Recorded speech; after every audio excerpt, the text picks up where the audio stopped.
High friends, good evening. কী করছো সবাই? দেখো আজকে আম মেখে খেলাম। তো গাছের থেকে আম পাড়াটা তো তোমাদের কাছে শেয়ার করতে পারিনি। তো দেখো পেড়ে এনে আমগুলোকে ধুয়ে নিলাম, যে একটু করেই পেরেছি যেহেতু আমগুলো টক, ওই জন্য দেখো ধুয়ে নিলাম। ধোয়ার পর কেটেও নিলাম আমগুলোকে। তারপরে খেতে তো অনেক ভালো লাগে, আর এখন নতুন নতুন তো ভালোই লাগে আমগুলো খেতে। আর আম তো অনেক ভালো লাগে, আর মেয়েদের তো টক অনেক ফেভারেট আর কি। তো দেখো একটু করে মেখে নিলাম, তারপরে নুন দিলাম, চিনি দিলাম, মানে সিম্পলভাবে মেখেছি আর কি আমটাকে। তারপরে মাখিয়ে নিলাম। এদিকে লেবু পাতাও দিয়েছিলাম আর কি। তো লেবু পাতাটা দিলে গন্ধটা অনেক সুন্দর হয়, ভালোও লাগে।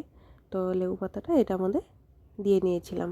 আর দুটো লঙ্কা দিয়েছিলাম, আম কম তো ওই জন্য দুটো লঙ্কাই দিয়েছিলাম। ভালো মানে এদিকে আমাদের দাদার ছেলেটাও খাবে, ওই জন্য পুচকাটাও খাবে, ওই জন্য মানে দুটো লঙ্কাই দিয়েছিলাম। তো এদিকে দেখো বৌদিকেও দিয়ে দিলাম। তো বৌদিও বলছে অনেক টক। তারপরে এদিকে আমাদের দেখো দাদার ছেলেটা কি সুন্দর করে খেয়ে উঠলো, বলছে অনেক